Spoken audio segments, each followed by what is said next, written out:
Hello दोस्तों, welcome back to P3 with Rustam. आज है हमारे सीरीज का फोर्थ वीडियो और फोर्थ वीडियो में हम देखेंगे 25 से 30 क्वेश्चन। फर्स्ट क्वेश्चन है आपका, which of these will be considered as an entry barrier in an industry. Question आपसे पूछ रहा है कि एक इंडस्ट्री में नए लोगों के इंटर करने को कौन सा फैक्टर रोक सकता है या उनके लिए मुश्किल बना सकता है। इनमें से कौन कौन एंट्री बैरियर्स का एग्जाम्पल है। तो पहला है strong brands and strong distribution network, lots of licensing required in the business, huge investment, all of the above. अब आप सोच के देखिए कि एंट्री बैरियर जो है वो होता क्या है। तो पहले हम एंट्री बैरियर का मतलब समझते हैं कि देखिए, एंट्री बैरियर ऐसा फैक्टर है जो नया बिजनेस को किसी एंट्री में इंटर करने से रोक देता है या उनका एंट्री लेना कॉस्टली पड़ता है, टाइमिंग कंज्यूमिंग या रिस्की बना देता है। ये भी आप समझ सकते हैं। ये बैरियर एग्जिस्टिंग कंपनीज को बेनिफिट भी देता है। कैसे? क्योंकि कंपटीटर्स का दरवाज़ा जो है वो बंद हो जाता है। ठीक है, तो ये चीज़ आपको समझ में आ रहा है कि एंट्री बैरियर क्या क्या हो सकता है। अब एक चीज़ देखिए, आप ऑप्शन ए आपसे बोल रहा है कि strong brands and strong distribution network, मतलब पावरफुल ब्रांड और वाइड डिस्ट्रीब्यूशन होने से नया प्लेयर्स compete नहीं कर पाता। So this is an entry barrier. ठीक है, ये एंट्री बैरियर है। ये रहा आपका रिमाइंडर। नेक्स्ट है lots of licensing required in the business. अब यहाँ समझिए, ज़्यादा गवर्नमेंट अप्रूवल चाहिए। नया बंदा बोलेगा भाई रहने दो, इससे अच्छा है क्या कि काम ही नहीं करेंगे। ज़्यादा अगर लाइसेंसिंग का प्रॉब्लम होगा तो नया बंदा तो वैसे ही डर जाता है ये सब चीज़ से। ह्यूज इन्वेस्टमेंट, अब बहुत बड़ा अगर मान लीजिए कि शुरुआत करने के लिए एकदम करोड़ों का इन्वेस्टमेंट चाहिए और वो अफोर्ड नहीं कर सकता, तो यहाँ पर कंपटीटर हट जाएगा। ये कंपटीटर को फायदा है इससे। और ऑल ऑफ द अबव, तो हम जब तीनों को पढ़े तो तीनों हमारे लिए क्या है? एंट्री बैरियर है। समझिए, किसी भी इंडस्ट्री में नए एंट्री को रोकने के लिए किस टाइप का एंट्री बैरियर्स होता है। पहला हो सकता है ब्रांड पावर। नया प्लेयर आएगा पर कस्टमर को एग्जिस्टिंग ब्रांड पर ट्रस्ट करता है। जैसे कोई ब्रांड ऐसा है ना जिसका आप एकदम घर में वही चीज़ आना है तो वही चीज़ आएगा, दूसरा कोई चीज़ ला ही नहीं सकता कोई, तो वो ट्रस्ट हो जाता है उसके ऊपर, आप दूसरा चीज़ यूज करना ही नहीं चाहते। लाइसेंसिंग रिक्वायर्ड, अब पेपर वर्क है, परमिशन है, रेगुलेशन है, सब कुछ टाइम एंड कॉस्टली है, मतलब सब कुछ ऐसा है कि आप उसको नहीं करना चाहते। ह्यूज इन्वेस्टमेंट, बहुत बड़े लेवल पे पैसा चाहिए, वो आपके पास है नहीं। तो आप ये सब क्या है? एंट्री बैरियर्स ही हैं। तो इससे फ़ायदा किसको मिलता है? कंपटीटर्स को मिलता है। क्यों? जो पहले से है बिजनेस में उसको ये पता है अगर एंट्री बैरियर हाई है तो ज़्यादा से ज़्यादा क्या होगा, हमको प्रॉफिट मिलेगा, प्राइसिंग पावर होगा हमारे पास, हम ज़्यादा से ज़्यादा ये काम कर सकते हैं, मनमाना दाम ले सकते हैं, हम जब चाहे प्राइस को कंट्रोल कर सकते हैं। ये सब चीज़ क्या है? इससे किसको फ़ायदा मिलता है? कंपटीटर्स को, जो पहले से है। और ये सब क्या है? आपका एक एंट्री बैरियर है, ध्यान में रखिएगा। नेक्स्ट क्वेश्चन समझते हैं। नेक्स्ट क्वेश्चन है, which of these is the most suitable influence in technical analysis if the share price breaks its resistance level.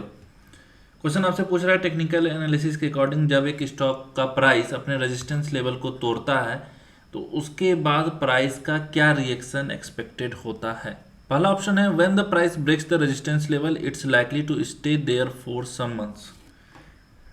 ऐसा नहीं हो सकता, टेक्निकल एनालिसिस ये नहीं कहता। तोड़ने के बाद प्राइस यूजुअली आगे बढ़ने लगता है। ठीक है, when the price breaks the resistance level it's likely to fall down rapidly. देखिए, रेजिस्टेंस तोड़ने के बाद गिरता नहीं, बढ़ता है, ये तो उल्टा बोल रहा है, तो ये ऑप्शन नहीं होने वाला। When the price breaks the resistance level it's likely to rise to the next resistance level. ये ऑप्शन बोल रहा है कि प्राइस तोड़ने के बाद अगले रेजिस्टेंस लेवल तक जाने का चांस होता है। तो बिल्कुल सही बात है कि रेजिस्टेंस ब्रेक होने के बाद प्राइस रैली करता है। Next, when the price breaks the resistance level it's likely to decline slowly. नहीं भाई, अगर तोड़ दिया तो नीचे नहीं जाता है। कभी कभी अगर जा रहा है तो वो कभी कभार ही हो सकता है, फेक ब्रेकआउट वगैरह उसमें वॉल्यूम नहीं हो तो ऐसा हो सकता है। बट अगर रेजिस्टेंस टूटता है तो वो एक बार तोड़ा, नीचे आया, टेस्ट करेगा, वापस से ऊपर की तरफ मूव कर जाएगा।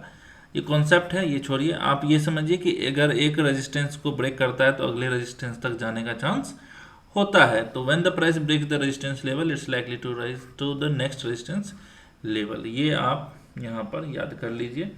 रेजिस्टेंस लेवल होता है एक साइकोलॉजिकल बैरियर, समझिए, जहाँ लोग स्टॉक बेचने लगते हैं।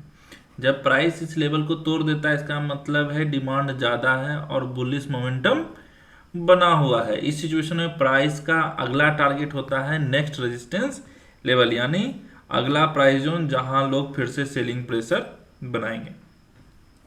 सिंपल सा कॉन्सेप्ट है। आगे बढ़ते हैं। ये क्वेश्चन हम एक बार और करवा चुके हैं, इसे ध्यान में से आ रहा है। नेक्स्ट क्वेश्चन है, if the price of a equity share is more than the fair value then the share is considered as. Question आपसे पूछना चाह रहा है कि अगर किसी इक्विटी शेयर का मार्केट प्राइस उसकी फेयर वैल्यू से ज़्यादा है तो उस शेयर को किस कैटेगरी में रखा जाएगा। ऑप्शन है हमारे पास, a generator of higher returns, fairly priced, under priced, over priced. अब समझिए यहाँ पर फेयर वैल्यू का मतलब क्या होता है। पहले हम फेयर वैल्यू को अच्छे से समझ लेते हैं। एक लॉजिकल वे में समझिए। पहले एक लॉजिकल वे में एनालिसिस बेस्ड एस्टिमेशन जो बताता है कि किसी शेयर की असली वैल्यू क्या होनी चाहिए based on companies performance, earnings, asset, ये सब मिला के जो है फेयर वैल्यू क्या है, ये कहलाता है फेयर वैल्यू। अगर मार्केट प्राइस फेयर वैल्यू से ज़्यादा है तो इसका क्या मतलब है। अगर मार्केट प्राइस फेयर वैल्यू से ज़्यादा है तो इसका क्या मतलब है। मार्केट में लोग उस शेयर को एक्चुअल वर्थ से भी ज़्यादा पैसे देकर खरीद रहे हैं, यानी उस शेयर का प्राइस इन्फ्लेट हो चुका है। ऑप्शन को समझिए। ऑप्शन पहला कहता है जनरेटर ऑफ हायर रिटर्न्स। अरे भाई, अगर प्राइस ऑलरेडी ज़्यादा है तो ये फ्यूचर रिटर्न्स कम होने का चांस है। ज़्यादा रिटर्न्स का लॉजिक नहीं बनता है यहाँ पर। फेयरली प्राइस्ड, भाई सवाल है, कह रहा है कि प्राइस फेयर वैल्यू से ज़्यादा है तो ये ऑप्शन तो गलत होगा। अंडर प्राइस, अंडर प्राइस तब होता जब प्राइस फेयर वैल्यू से कम होता, यहाँ तो उल्टा केस चल रहा है। ओवर प्राइस, ओवर प्राइस हो सकता है, क्यों? क्योंकि market if the price of equity share is more then fair value, जब भी ऐसा आए तो वहां पर ओवर प्राइस आपको लगाना है। और अगर ये इक्विटी शेयर जो है इसका प्राइस कम होता किससे, फेयर वैल्यू से, ये तो अंडर प्राइस होता। ठीक है, आगे बढ़ते हैं। एक कंपनी है डिक्लेयर 20% डिविडेंड, 20% डिविडेंड डिक्लेयर हुआ है। The face value of share is 5 का 20% आप कर सकते हैं यहाँ पर, तो आ जाएगा आपका 1। Dividend pay out ratio is 50%, dividend pay out ratio दिया हुआ है 50%। The current market price of the share is 100, CMP दिया हुआ है आपको 100। कैलकुलेट द अर्निंग यील्ड, आपको निकालने के लिए अर्निंग यील्ड बोल रहा है। तो अर्निंग यील्ड का फॉर्मूला क्या होता है, EPS divide by market price. लेकिन यहाँ पर देखिए कहीं भी हमारे पास ईपीएस नहीं दिया हुआ है। हमको क्या दिया हुआ है, हमको दिया हुआ है डिविडेंड पे आउट रेशियो। अब आप सोच रहे होंगे कि डिविडेंड पे आउट रेशियो क्यों दिया हुआ है। चलिए, डिविडेंड पे आउट रेशियो का फॉर्मूला क्या होता है, डिविडेंड पर शेयर और यहाँ पर हमारे पास है earning per share. Dividend pay out ratio 50% है, इक्वल टू 1 निकाले थे, और यहाँ पर लिख दीजिए ईपीएस। अब आपको करना है EPS equal to 1 divided by 50%। जब आप ये करोगे 1 डिवाइडेड बाय 50%, तो आपके पास जो आंसर आएगा वो 2 आएगा। ठीक है, जब हमारे पास 2 आ गया तो यहाँ पर ईपीएस की जगह पर हम क्या लगा दिए 2, और मार्केट प्राइस दिया हुआ था हमारे पास 100, तो 2 डिवाइडेड बाय 100, तो आपके पास आएगा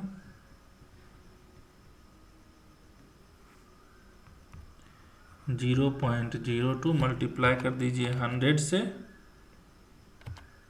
तो आपके पास आ जाएगा 2 आंसर। तो आपका जो सही आंसर है वो क्या है, 2 है।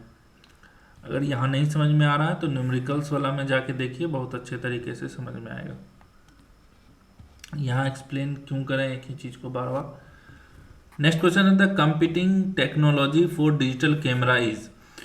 यहाँ पर पूछ रहा है क्वेश्चन आपसे कि डिजिटल कैमराज का डायरेक्ट कंपटीटर के रूप में कौन सी टेक्नोलॉजी सबसे ज़्यादा रिलेवेंट है। Laptop, OTT platform, smartphones, online shopping. अब यहाँ कैमरा का बात चल रहा है। डिजिटल कैमरा का डिमांड कम क्यों हुआ? क्योंकि एक और डिवाइस में कैमरा फीचर्स इंटीग्रेट हो गया, जिससे लोग अलग कैमरा कैरी नहीं करते हैं, और उस चीज़ का नाम आपको पता है स्मार्ट फोन्स। यहाँ पर लैपटॉप से कोई मतलब नहीं है, ओटीटी प्लेटफॉर्म से कोई मतलब नहीं है, ऑनलाइन शॉपिंग से मतलब नहीं है। डिजिटल कैमरा को अगर कोई रिप्लेस कर रहा है तो वो है स्मार्टफोन। अभी आपके यहाँ घर घर में स्मार्टफोन बढ़िया बढ़िया पिक्चर क्वालिटी के साथ आता है। हाँ, डीएसएलआर का वो क्वालिटी नहीं दे सकता है, बट हाँ सही है, कैमरा का अपना यूज कर लेता है लोग। द डेब्ट to equity ratio of an organisation is 2:1। डेब्ट टू इक्विटी दिया हुआ है हमारे पास। द डेब्ट on the balance sheet is 8 lakh. 8 lakh दिया हुआ है क्या डेब्ट। जब 8 लाख डेब्ट है तो उसका हाफ क्या है हमारे पास इक्विटी, तो 4 लाख क्या हो जाएगा इक्विटी। उसका बोल रहा return on equity is 25%। Calculate the net profit of the company. तो रिटर्न ऑन इक्विटी क्या है 25% है, तो इक्विटी निकल गया 4 लाख। ठीक है, 4 लाख का 25% कीजिए, आपका आंसर आ जाएगा। ये आंसर निकाल लीजिए, कमेंट बॉक्स में बताइए इसका आंसर क्या आता है आपका। नेक्स्ट क्वेश्चन है dash has to be used as a discount rate of calculating the free cash flows to form.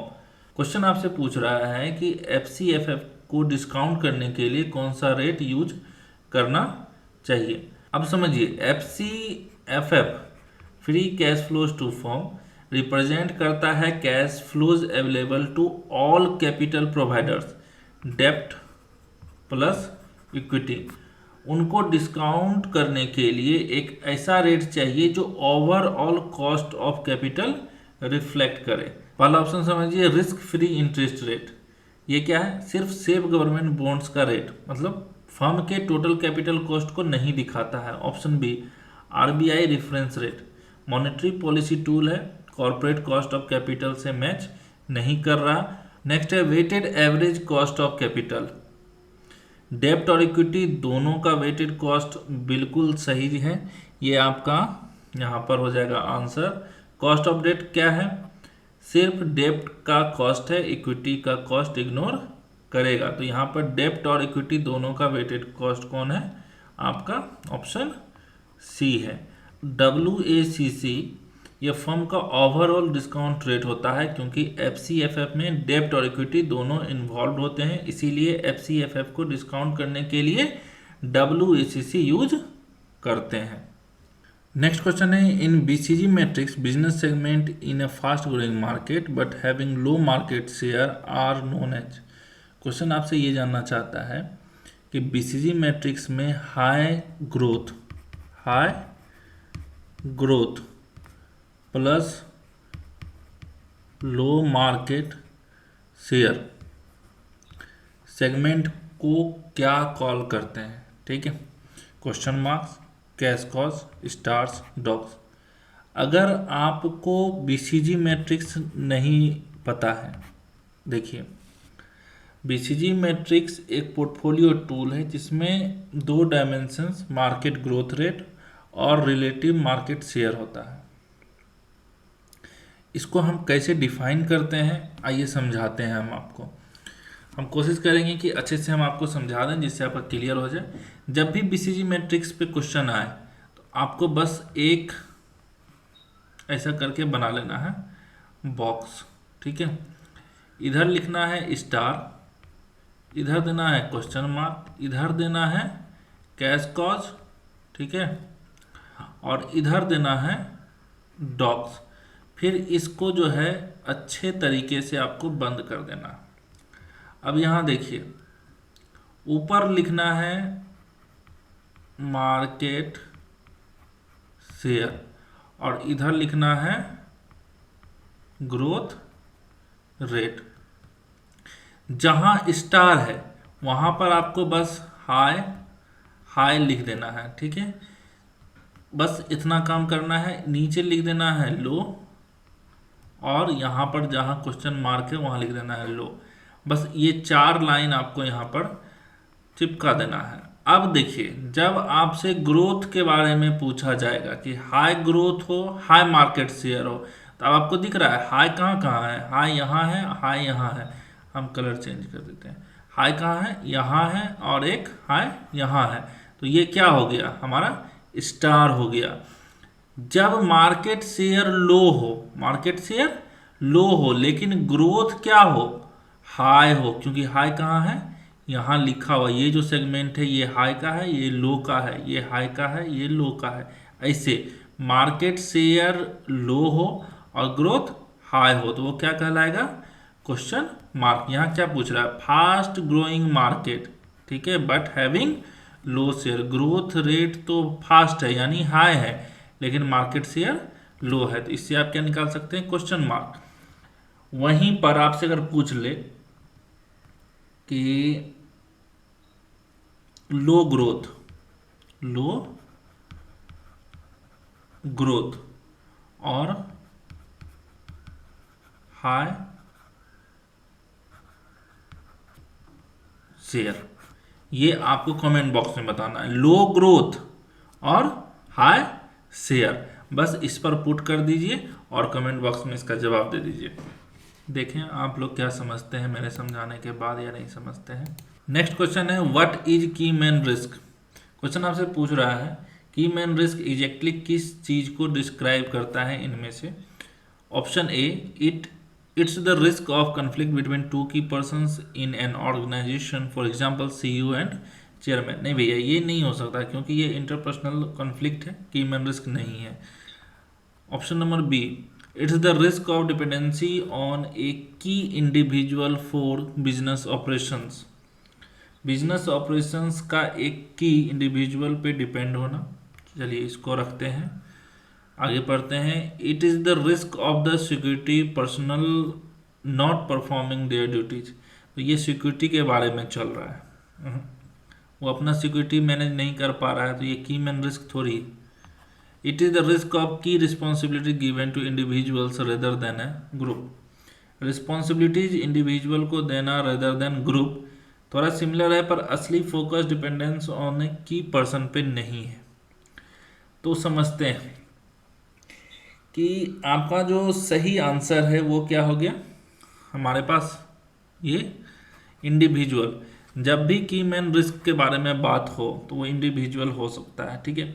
तो की मैन रिस्क तब होता है जब एक कंपनी का सक्सेस या डेली ऑपरेशंस किसी एक या दो लोगों पे हैवली डिपेंडेंट रहती है। अगर वो लोग रिटायर हो जाते हैं, रिजाइन करते हैं या उनके साथ कुछ अनएक्सपेक्टेड हो जाता है तो कंपनी को लीडरशिप गैप या लॉस ऑफ एक्सपर्टीज जो भी बोल सकते हैं और बिजनेस डिस्ट्रप्शन में यहाँ पर प्रॉब्लम हो सकता है, वो फेस करना पड़ता है, ठीक है। तो ये था आपका ये क्वेश्चन जो आपसे बोलना चाह रहा था। नेक्स्ट क्वेश्चन है, identify which condition is most likely to aid the central bank to follow expansionary monetary policy. Question आपसे पूछ रहा है कि कौन सी macro economic condition central bank को इंटरेस्ट रेट्स कम करके मनी सप्लाई बढ़ाने यानी एक्सपांशनरी मॉनेटरी पॉलिसी के लिए इनकरेज करेगी। एक्सपांशनरी मॉनेटरी पॉलिसी क्या है समझिए। एक्सपांशनरी मॉनेटरी पॉलिसी में सेंट्रल बैंक इंटरेस्ट रेट्स घटा के बैंक को ज़्यादा लोन देने को इनकरेज करता है ताकि इकोनॉमिक ग्रोथ को स्टिमुलेट किया जा सके, लेकिन ये तभी पॉसिबल है जब इन्फ्लेशन लो हो, वरना प्राइस स्टेबिलिटी डिस्टर्ब हो जाती है, ठीक है। पहला ऑप्शन कहता है हाई इन्फ्लेशन।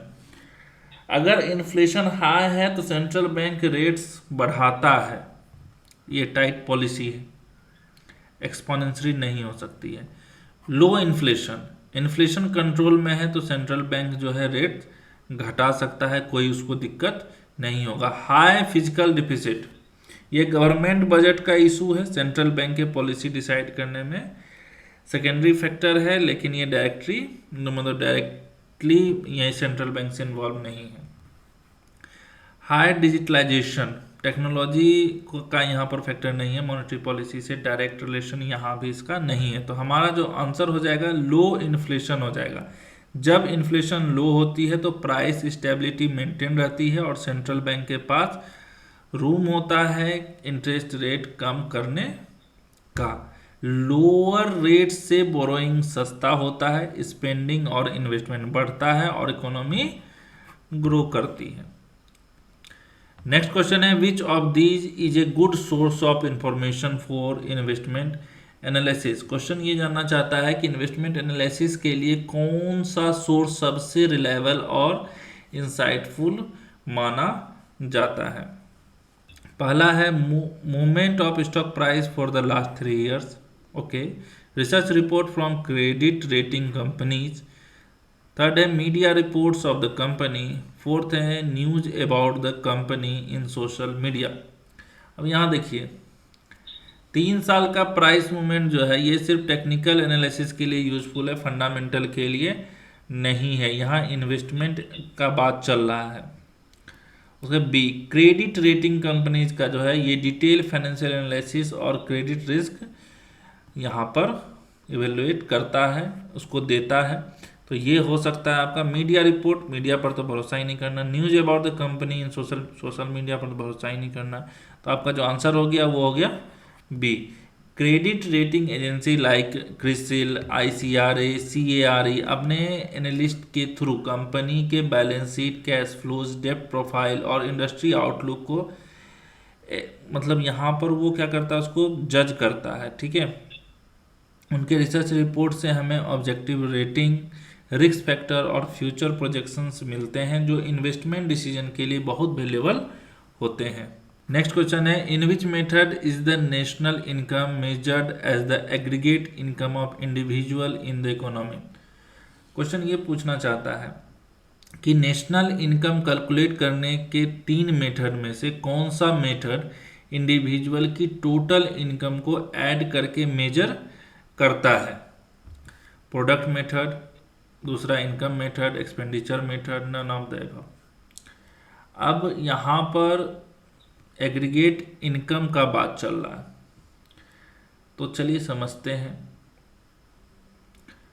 प्रोडक्ट मेथड क्या है? जीडीपी को गुड्स एंड सर्विस के आउटपुट से मेजर करता है, इनकम ऐड नहीं करता है। Income method wages, rent, interest, profit वगैरह सब ऐड करके टोटल नेशनल इनकम निकालता है। एक्सपेंडिचर मेथड क्या होगा? Total spending, consumptions, investment, government spending, net exports, ये सब मिला के ये टोटल स्पेंडिंग देखता है। नन ऑफ द अबव ये तो हो ही नहीं सकता क्योंकि 3 मेथड यहाँ पर दिया हुआ है। तो इनकम मेथड यहाँ पर एग्जिस्ट कर रहा है। इनकम मेथड में हम इकोनॉमी के सभी फैक्टर्स ऑफ प्रोडक्शन से जो इनकम जनरेट होता है, सैलरी, रेंट, इंटरेस्ट, प्रॉफिट, उसको एग्रीगेट करते हैं। इसीलिए जब question aggregate income of individuals की बात करता है तो वहाँ पर इनकम मेथड हम यूज करते हैं। नेक्स्ट क्वेश्चन है any changes in the security transaction tax will an affect on which of this industry. ये पूछ रहा है कि STT यानी सिक्योरिटी ट्रांजैक्शन टैक्स में कोई भी चेंजेस सबसे ज़्यादा कौन से इंडस्ट्री को डायरेक्टली इम्पैक्ट करेगा। अगर आप STT नहीं जानते हैं, ठीक है, सिक्योरिटी ट्रांजैक्शन चार्ज, तो इसका टैक्स, तो ये आप अभी तक इसका मतलब है शेयर मार्केट में नहीं है या बाय सेल नहीं कर रहे हैं, ऑर्डर नहीं पंच कर रहे हैं, ये सब चीज़। STT एक टैक्स है जो शेयर और डेरिवेटिव ट्रांजैक्शन पे लगता है। जिस इंडस्ट्री का मेन बिजनेस ट्रेडिंग का है वहाँ इसका इम्पैक्ट सबसे डायरेक्ट होगा। क्यों? क्योंकि वहीं पर क्या होता है, खरीद बिक्री होता है स्टॉक का, शेयर, डेरिवेटिव वगैरह, ऑप्शंस का, सब कुछ का। चलिए ऑप्शन को एक्सप्लेन करते हैं। डिफेंस सप्लाई इंडस्ट्री, तो मिलिट्री गुड्स सप्लाई या अनरिलेटेड टू ट्रेड, मतलब यहाँ पर ट्रेडिंग टैक्स मतलब इसका कोई मतलब ही नहीं है।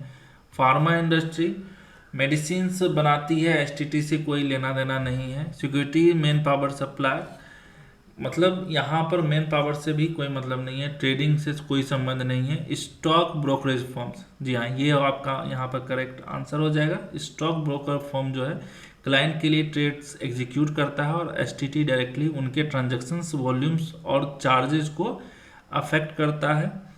कोई भी एसटीटी इंक्रीज डिक्रीज उनकी मार्जिन्स और क्लाइंट डिमांड दोनों पर असर डालेगा। तो ये हमारा क्या हो गया, सही आंसर हो गया। नेक्स्ट क्वेश्चन है holding period returns. HPR method of yield calculations assumes that the investor will hold the bond till maturity state, true और फॉल्स। क्वेश्चन आपसे पूछ रहा है कि HPR method bond yield calculate करने वक्त क्या मैच्योरिटी तक होल्ड करने की एजम्पशंस लगाता है। समझिए, होल्डिंग पीरियड रिटर्न एक सिंपल फॉर्मूला है जो एक्चुअल होल्डिंग पीरियड के रिटर्न्स कैलकुलेट करता है। मैच्योरिटी तक होल्ड करना मैंडेटरी नहीं होता है। तो इसका जो आंसर होगा वो आपका फॉल्स हो जाएगा। क्यों? क्योंकि मैंडेटरी नहीं है, कोई एजम्पशंस नहीं है। जो पीरियड इन्वेस्टर होल्ड करे उसी के लिए कैलकुलेट होता है। नेक्स्ट क्वेश्चन है a general decline in price often caused by reduction in the supply of money और credit is also known as deflation. Question आपसे पूछ रहा है कि प्राइस लेवल का जनरल डिक्लाइन को क्या डिफ्लेशन कहते हैं या नहीं कहते हैं। डिफ्लेशन तब होता है जब एग्रीगेट डिमांड गिरती है या मनी सप्लाई कम हो जाती है, जिससे गुड्स एंड सर्विस की प्राइस ओवरऑल डाउनवर्ड ट्रेंड में चली जाती है। तो इसका जो आंसर होगा वो हो जाएगा हमारा ट्रू। ठीक है, ओवरऑल प्राइस लेवल का सस्टेन्ड डिक्लाइन। चलिए आगे बढ़ते हैं। नेक्स्ट क्वेश्चन है has the right to buy an asset at a predetermined price. Question आपसे पूछ रहा है कि ऑप्शंस के पार्टिसिपेंट में से कौन बाय करने का राइट रखता है स्ट्राइक प्राइस पे। Call buyer, put buyer, call writer, put writer. Writer का तो यहाँ पर ऑब्लिगेशन होता है। अगर यहाँ पर अगर वो कुछ करता है तो वो सेल कर सकता है। ठीक है, वो सेल कर सकता है। तो कॉल बायर क्या कर सकता है, यहाँ पर बाय एन एसेट कर सकता है। क्या बाय करने का उसके पास जो है राइट है, हाँ है, राइट टू बाय है। पुट बायर का क्या है, राइट टू सेल है। और यहाँ पर कॉल राइटर का अगर बात आएगा तो obligation to sell if exercised. Put writer का बात अगर आएगा तो obligation to buy if exercise. Call buyer यानी होल्डर को नो ऑब्लिगेशन, सिर्फ राइट मिलता है कि वो फ्यूचर में प्री डिटरमाइंड स्ट्राइक प्राइस पे एसेट परचेज कर सकता है। इतना याद रखिएगा कि बायर के पास राइट होता है और सेलर के पास ऑब्लिगेशन होता है। कैसे होता है, अब हम एक जरा सा एग्जांपल में समझाते हैं। सपोज कीजिए आपका नाम राम है और आपके दोस्त का नाम श्याम है। श्याम के पास एक प्लॉट है 1 लाख रुपए की। वो आपको वो बोला मार्केट में किसी को कि वो बेचना चाहता है। तो आप आए, आपको लगा कि ये फायदे का सौदा है। 1 लाख में अगर आज हम खरीदते हैं, कल इधर से अगर हाईवे निकल गया तो 5 लाख में ये बिक सकता है, या यहाँ पर अगर कोई धंधा भी चालू करें तो ये फायदे का सौदा होगा। तो आप क्या करते हैं, इसको बोलते हैं देख श्याम 6 महीने का टाइम दे दे और मैं जो हूँ तुमको ये पैसा दे दूंगा। अभी टोकन के रूप में तुम 10,000 रुपया हमसे रख लो। ये 10,000 रुपया में डील करता है, रजिस्ट्रेशन करता है, या जो भी आप उसको बोलते हैं, और 1 लाख रुपया का ये डील कर लेता है। अब जब राम जो है जब जमीन खरीदेगा 6 महीने के बाद तो वो यहाँ पर पैसा देगा, और अगर नहीं खरीदता है तो उसका ये जो पैसा है ये चला जाएगा।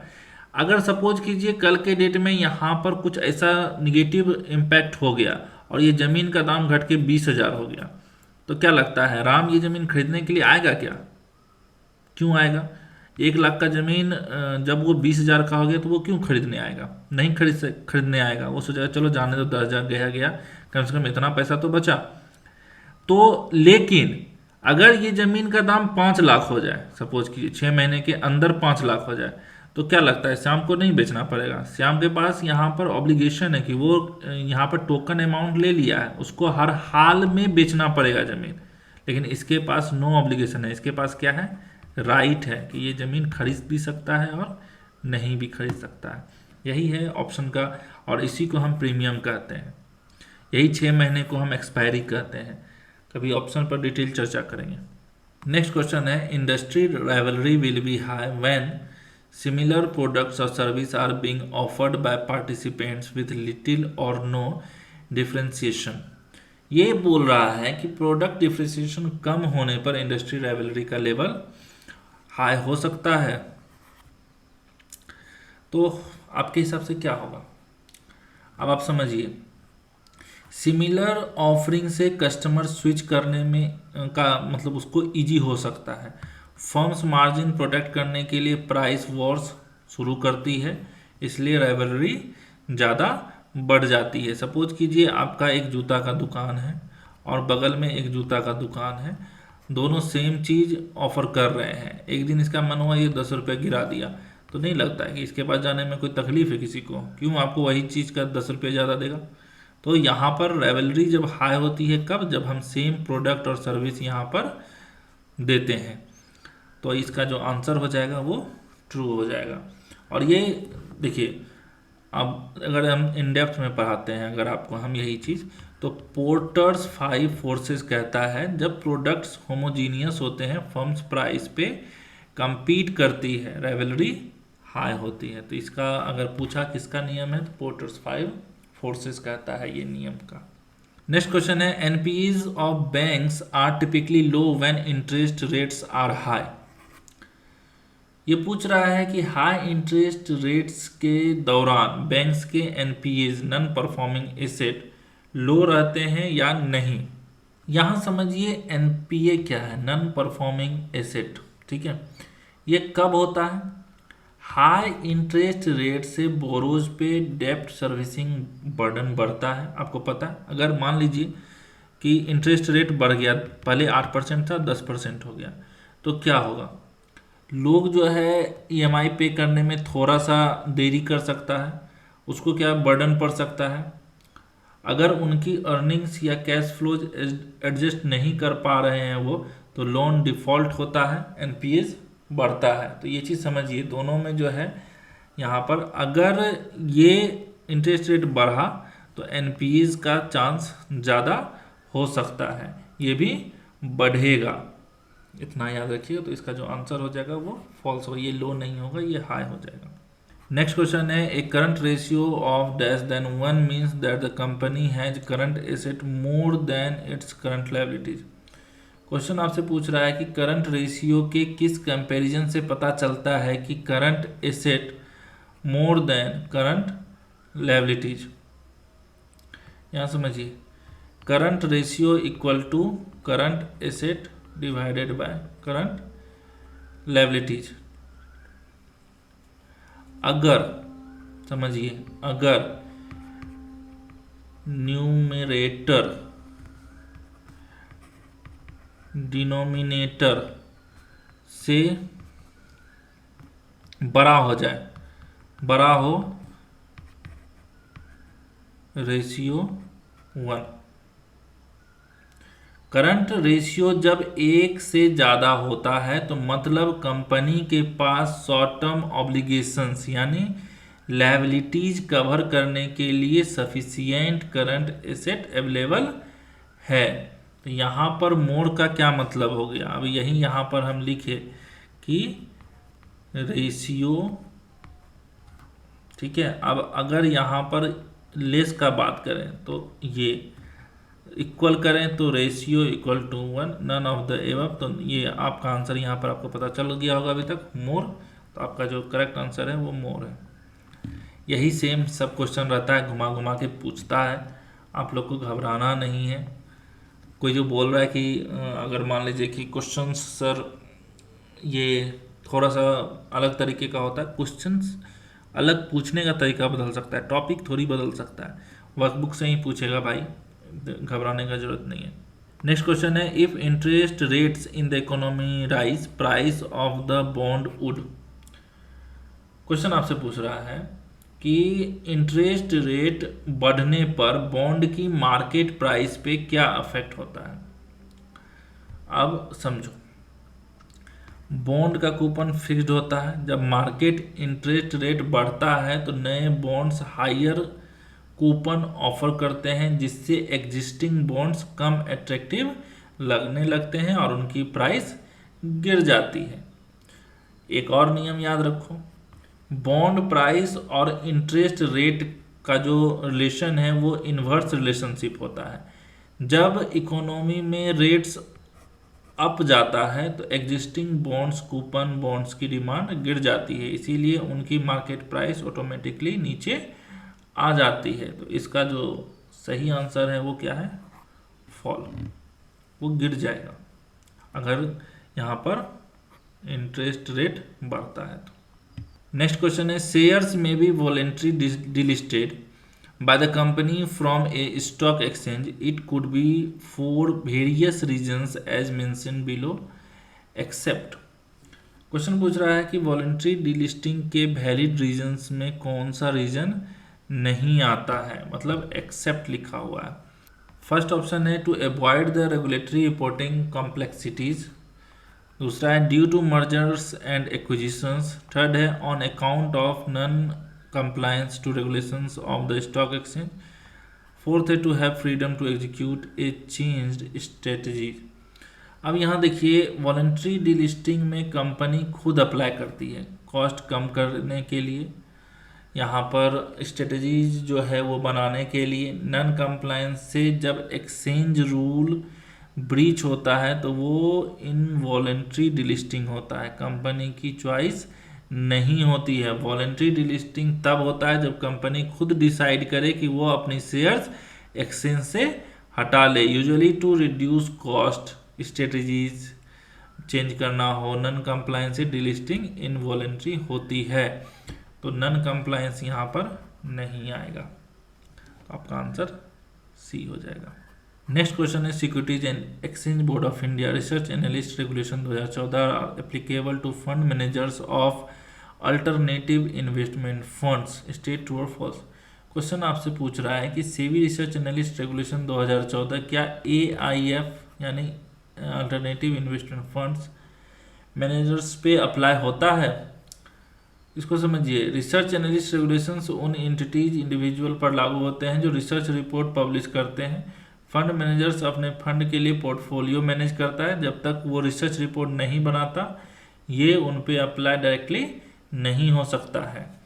उसके लिए जो है रिसर्च एनालिस्ट रेगुलेशंस उन पे अप्लाई नहीं होता है, इतना ध्यान में रखिएगा, जब तक कि वो रिसर्च रिपोर्ट नहीं बनाए, तो इसका आंसर हो जाएगा फॉल्स। नेक्स्ट क्वेश्चन है, the view based section in research report consist of. Question आपसे पूछना चाह रहा है रिसर्च रिपोर्ट के व्यू बेस्ड सेक्शन के कौन कौन से टॉपिक शामिल होते हैं?